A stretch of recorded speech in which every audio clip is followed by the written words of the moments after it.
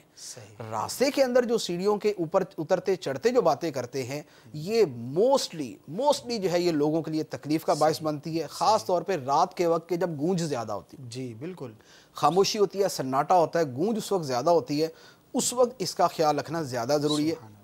اچھا پھر گفتگو، اب تو ہمارے یہاں گفتگو کرنے کے لیے بندے کی بھی ضرورت نہیں ہے نا، کہ دوسرا انسان ہمارے ساتھ ہو تو ہم اس سے بات کریں، ہمارا موبائل ہی بہت کافی ہے ہمارے لیے، ہم موبائل سے ہی جو ہے نا وہ کر لیں گے۔ اچھا اسی طرح موبائل اگر ساتھ ہے، آپ نے نعتیں چلائی ہوئی ہیں یا معاذ گانا ہی چلایا ہوا ہے یا تلاوت چلائی ہوئی ہے، لیکن وہ آپ کی تلاوت، آپ کی وہ نعتیں یا آپ کا وہ گانا، وہ ساتھ جہاں جہاں سے آپ گزر رہے ہیں ان کو وہ تکلیف دے رہے ہیں، صحیح، تو یہ کسی صورت جو ہے اس کی اجازت نہیں ہے۔ تو لہذا چلنے کے آداب جو ہے وہ سیکھے جائیں اور اس پر غور کر کے اچھا بعض لوگوں کو اس کا وہ نہیں ہوتا، احساس نہیں ہوتا، جیسے بعض اوقات کیا ہوتا ہے ایک آدمی خود ایک بات کہہ رہا ہوتا ہے اور اس کو پتہ نہیں چلتا کہ میں خود یہ کر رہا ہوں، بالکل بجا فرمائے، توجہ نہیں ہوتی، یہ بہت مرتبہ ہوتا ہے۔ جیسے ایک آدمی غیبت کے اوپر بڑا دھواں دار بیان کر رہا ہوگا، غیبت نہیں کرنی، غیبت بری ہے، بیان ختم کرتے ساتھ ہی بولے یار سارے مرے ہوئے پڑے تھے یہاں پر، صحیح، وہ بولتے ختم کرتے ساتھ ہی بول دے گا۔ تو یہ جو ہے چلنے پھرنے کے آداب والا معاملہ، یعنی سیڑھیاں چڑھنا اترنا جو ہے یہ ذرا طریقے سے ہو۔ اسی طریقے سے جو ہے جو گفتگو کرنے کا میں نے عرض کیا، اچھا اسی طرح گفتگو میں ایک اور چیز ہے، ابھی میں کل کی میں آپ کو عرض کرتا ہوں، کل ہی کی یا پرسوں رات کی شاید بات ہے، رات کے 2 بجے میں تقریباً سویا، ہماری دیوار کے باہر جو ہے وہ 2 آدمی بیٹھے باتیں کر رہے ہیں، اچھا کاروباری ڈسکشن چل رہی تھی ان کی، صحیح، وہ لگے ہوئے مزے سے، نفع تو ان اور کا تھا، اونچی آواز کے اندر لگے ہوئے نا، بلند آواز سے لگے ہوئے۔ اچھا میری بالکل جو ہے نا وہ میری چار پہ بالکل ساتھی دیوار کے، ٹھیک ہے، یعنی میں آدھا پونا گھنٹہ دو جانا کبھی ادھر جناب وہ کانوں میں انگلیاں دوں، کبھی ادھر کروٹ کبھی ادھر کروٹ، پھر ان کو توفیق ہوئی وہ اٹھ کے چلے گئے تو اس کے بعد نیند ہے۔ صحیح، تو اب یہ رات کے وقت کسی کے گھر کے سامنے آپ بیٹھ جائیں، آپ باتیں کرتے رہے، یا آپ موبائل کے اوپر جو ہے نا وہ اونچی آواز آپ سے نے پورا کاروبار گلی میں گھوم پھر کے ہی کرنا ہے، اور رات کے 12 بجے آپ نے شروع کرنا ہے، اور آپ نے اپنے گھر کے اندر بیٹھ کے فون نہیں کرنا، وہیں آپ بیٹھ کے کاروباری گالیاں بھی دے رہے ہیں، وہیں آپ بیٹھ کے کسی کو ڈانٹ بھی رہے موبائل کے اوپر ہی، ابے تجھے کہا تھا جلدی پہنچنا، تو پہنچا نہیں ہے، تجھے سمجھ نہیں آتی کیا بولوں میں تجھے، یہ کر دوں گا، وہ گلی کے اندر لگا ہوا کرنا، اس کو ہے ہی نہیں، اس کو حس ہی نہیں ہے بالکل کہ یار میرے اس طرز عمل کی وجہ سے دوسرے کو تکلیف ہو سکتی ہے۔ لہٰذا اپنی آواز اور اپنے چلنے کے انداز دونوں کے اوپر جو ہے وہ غور کیا جائے کہ اس کی وجہ سے دوسرے کو تکلیف نہ ہو۔ تو یہ ان کا دوسری کال کیا تھی؟ دوسری کال مفتی صاحب پروفیسر صاحب ہیں عمر صاحب، وہ یہ کہہ رہے تھے کہ جب کوئی مذہبی حلیے والا شخص کوئی بھی اس طرح کا اچھا کام کرتا ہے، لحاظ رکھتا ہے، تو اب عام لوگ جو ہے نا اس کا بڑا مذاق اڑاتے ہیں، اس کو انکریج نہیں کرتے بلکہ اس کو جو ہے نا ڈسکریج کر رہے ہوتے ہیں۔ دیکھیں اس کا کیا ہے؟ انہوں نے لفظ استعمال کیا تھا کہ اس کو تانا دیتے ہیں، برا بلا کہتے ہیں۔ دیکھیں اگر کسی آدمی میں واقعی غلطی ہو، اس پر بھی اسے تانا دینے کی اجازت نہیں ہے، ٹھیک ہے، تانا دینے کی اس میں اجازت نہیں ہے۔ کسی میں خامی ہے، اس خامی پر بھی اس کو تانا دینا بہت ساری صورتوں میں حرام ہے۔ صحیح، کسی کا رنگ کالا ہے تو کیا آپ کالے رنگ کا تانا دے سکتے ہیں اس کو؟ حرام ہے۔ قرآن پاک کی آیت ہے مبارکہ وَلَا تَلْمِزُوا أَنفُسَكُمْ، اور ایک دوسرے کو تانا نہ دو۔ کسی کی ذات جو ہے معاشرے میں کمتر سمجھی جاتی ہے، کیا اس کو اس ذات کے اوپر تانا دیا جا سکتا ہے؟ حرام ہے۔ ٹھیک، کسی کی آواز خراب ہے، کسی کی شکل و صورت عجیب سی ہے، کسی کے کپڑے بڑے میلے سے یا پرانے سے ہے، یا کوئی غریب آدمی کسی کے حالات خراب ہیں، کیا اس کو اس کے حالات کی خرابی کے اوپر تانا دیا جا سکتا؟ کسی کی اولاد بگڑی ہوئی ہے اور باپ کا کوئی قصور نہیں ہے، اس نے سمجھانے میں کوئی کسر نہیں چھوڑی، اولاد خراب، کیا اس خراب اولاد کی وجہ سے اس کے باپ کو تانا دیا جا سکتا؟ نہیں دیا جا، یعنی حقیقتاً جو چیز پائی جا رہی ہے ٹھیک ہے، اس پر بھی تانا دینا شریعت کے اندر بہت ساری صورتوں میں حرام ہے، ناجائز ہے، جہنم میں لے جانے والا کام ہے۔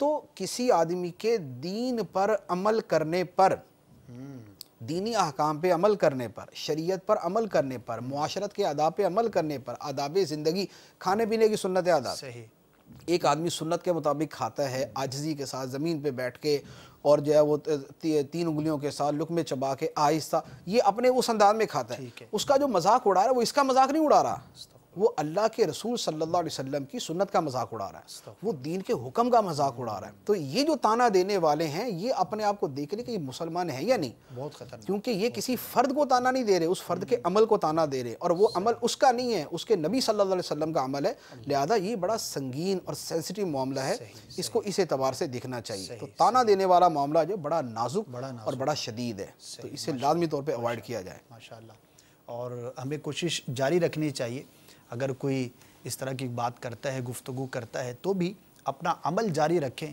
انشاءاللہ عز و جل آپ کے عمل کی استقامت کی برکت سے آپ دیکھیں گے کہ اس میں مزید برکتیں ہوں گی۔ بہت ساری چیزیں ایسی امیر علیہ سنت خود اپنے تجربات کو بیان فرماتے ہیں کہ جب دعوت اسلامی کا مدنی کام شروع کیا یا اس سے بھی پہلے آپ کا جو انداز تھا رہنے کا، اس پر بھی لوگ گفتگو کیا کرتے تھے، لیکن آپ نے جو ہے وہ استقامت کے ساتھ اپنا کام جاری رکھا، تو آج ماشاءاللہ امیر علیہ سنت کی جو ہے وہ پیروی کرنے والے، آپ کا انداز کوشش کر کے اختیار کرنے والے اور آپ کے ذریعے سے ترغیب پا کر سنتوں پر عمل کرنے والے دنیا کے اندر لاکھوں مسلمان ہیں۔ اللہ تعالیٰ ان مسلمانوں کو بھی ہدایت عطا فرمائے، بلکہ ہمیں تو حوصلہ افزائی کرنی چاہیے دوسروں کی، تاکہ وہ مزید کام کرے، نہ کہ یہ کہ کوئی اچھا کام کرے تو اس کو بھی ہم جو ہے وہ برائی کی طرف مائل کریں اور اس کی جو ہے وہ ہمت افزائی نہ کریں۔ اللہ تعالیٰ ہم سب کو اس بری عادت سے بھی محفوظ فرمائے۔ ایک سوال ہے، یہ کم از کم جو ہے نا یہ کراچی والوں کو تو بہت زیادہ پیش آنے والا ہے۔ کراچی والوں ہوشیار۔ تو میں اسکول وین چلاتا ہوں جی، صبح بچوں کو لینے کے لیے ہارن بجانا پڑتا ہے۔ اگر بچے کو لینے کے لیے گاڑی سے اتر کر جاؤں تو بہت ٹائم لگتا ہے، میں کیا کروں؟ صبح سویرے ہارن بجانے کا جو کام ہے، اسے تو میرے خیال میں کراچی میں رہنے والا تو ہر آدمی جانتا ہے جو کسی اندر سوسائٹی کے اندر نہ رہتا۔ اللہ اکبر۔ ہارن جیسے بجایا جاتا ہے، دیکھیں اصل طریقہ وہی ہے کہ بچہ خود ٹائم پر باہر آئے اور گاڑی بھی ٹائم پر پہنچے۔ صحیح۔ اصل طریقہ، اور دنیا بھر میں یہی ہوتا ہے، جو پڑھے لکھے ممالک شمار کیے جاتے ہیں نا، وہاں یہی ہوتا ہے کہ بچہ پہلے سے موجود ہوتا ہے، وین آتی ہے، بچہ اس پہ سوار ہو کے چلا جاتا ہے۔ لیکن ہمارے ہاں چونکہ ٹریفک کا سسٹم کچھ اس طرح کا ہے اور ہر جگہ پتہ چلتا ہے، بندہ آج وہاں سے گزر کے گیا، اگلے دن پہنچتا تو بیریئر لگا ہوا ہوتا ہے، اسی سے جو ہے نا وہ اس کو پورا گھوم کے آنا پڑے گا۔ اس میں یہ ہے، دیکھیں ہارن بجانا حتی الامکان اسے اوائڈ کیا جائے، کیونکہ بات یہ ہے ہارن کب بجنا شروع ہوتے ہیں؟ جب فجر کی جماعت کا ٹائم ہوتا ہے نا، اس وقت سے شروع ہوتے ہیں۔ صحیح۔ یعنی جیسے ہمارے ہاں ابھی چند دن پہلے فجر کی جماعت تھی تقریباً 6:50 پہ نا، صحیح۔ 6:50 پہ وین لینے پہنچی ہوتی ہے بچوں کو۔ ٹھیک ہے۔ اب اس وقت وہ بجانا شروع کرتے ہیں، اس وقت موسٹلی جو ہے نا وہ لوگ سوئے ہوتے ہیں، کم از کم جو چھوٹے بچے ہیں نا وہ تو سوئے ہی ہوتے ہیں، جو اسکول نہیں جاتے وہ بچے تو سوئے ہوئے ہیں۔ اور روٹین کے اندر بھی جو اکثر آپ 12-1 بجے سونے والے ہیں، تو وہ صبح جو ہے وہ کیا نام ہے نماز پڑھنے کے لیے وہ اٹھے ہوتے ہیں، یا جو نماز نہیں پڑھ رہے وہ سوئے ہوئے، جو نماز نہیں پڑھ رہا اور سو رہا اس کو بھی ہم ہارن بجا کے اس کو جگانے کی ہمیں اجازت نہیں ہے کہ ہم اس کو تکلیف دے کہ تو کیوں سویا ہوا ہے۔ صحیح۔ ایک بڑی تعداد سو رہی ہے، ایک بڑی تعداد سو رہی ہوتی ہے۔ اچھا، اب اس میں کیا ہے کہ ہارن بجانا جو ہے نا اس میں یہی ہو، اگر یہ واقعی چند دن اس طرح کرے نا، ایک ہلکا سا ہارن بجائیں، معمولی سا بالکل، جس سے ایک اندازہ ہو، کیونکہ ہر گاڑی کا ہارن جو ہے نا موسٹلی جدا ہوتا ہے یا گھر والے پہچانتے ہوتے ہیں کہ ہمارے بچے کی گاڑی آئی، ہلکا سا بجایا کافی۔ اس کے بعد بچہ اگر 1-2 منٹ میں آ جاتا تو ٹھیک ہے، ورنہ وہ نکل جائے۔ یہ واقعی طریقہ، یہ 2 مرتبہ اس طرح کر لے، تیسری مرتبہ بچہ وقت سے پہلے وہاں پر موجود ہوگا۔ بالکل۔ ہمارے ہاں لوگوں کی عادت ہے کہ ہارن بجانے والا جب تک بار بار نہیں بجائے گا وہ بچہ نیچے نہیں اتارے۔ اچھا، وہ ہارن بجانے والا اتنی زور سے بجائے گا، مسلسل بجائے گا، بجاتا ہی رہے گا، یعنی وہ تو کسی بھی صورت حلال کے زمرے میں نہیں آتا، وہ تو حرام ہی ہے۔ ایسا ہارن بجانا کہ جو انتہا درجے کا تکلیف دہ، انتہائی تیز آواز کے اندر۔ اچھا، جب گرمیوں کے اندر بعد کھڑکیاں کھلی ہوتی لوگوں کی، کھڑکیاں کھول کے وہ ہوا کی کراسنگ ہو رہی ہوتی، اس کے اندر جو ہارن بجا رہے ہوتے ہیں نا، الامان والحفی، یعنی سردیوں میں سب کچھ بند کر کے جو ہارن تکلیف دیتا ہے نا وہ سمجھ سے باہر ہے، گرمیوں کے اندر تو پتہ نہیں کیا کرتے ہوں گے۔ تو یہ اس طرح کا ہارن بجانے کی اجازت نہیں ہے۔ جو وین والا ہے گناہ گار اسی نے ہونا ہے، بچہ گناہ گار نہیں ہوگا کہ میں لیٹ آ رہا ہوں، یہ گناہ گار ہوگا جس نے لوگوں کو تکلیف دی ہے، لہذا یہ مہربانی کرے۔ اچھا، ہارن بجانے کی مجھے تو عجیب منطق آج تک سمجھ نہیں آئی۔ جیسے رات کو کیا ہوتا ہے، لوگ آتے ہیں نا، آپ جس گھر میں جانا ہے ہارن بجاتے ہیں، دروازہ کھول دیں، ہارن بجایا تو وہ گھر والے بھی سنیں گے، 10 گھر والے اور بھی سنیں گے۔ مجھے اس کی مثال یوں لگتی ہے کہ جیسے ایک آدمی نے جانا ہے مکان نمبر 260 کے اندر، صحیح، وہ مکان نمبر 260 میں اس نے جانا ہے، وہ 260 261 62 63 64 65 66 67 سب کے دروازے بجا دے، سب کی بیلیں بجا دیں، صحیح، سارے باہر نکلنا، کیا ہوا کہ 260 میں جانا ہے۔ صحیح۔ وہ یار تم پاگل ہو، بیوقوف ہو، تمہارا دماغ کام نہیں کر رہا، جانا تم نے 260 میں، ہماری بیل کیوں بجائی؟ اس نے کہا ویسے ہی۔ صحیح۔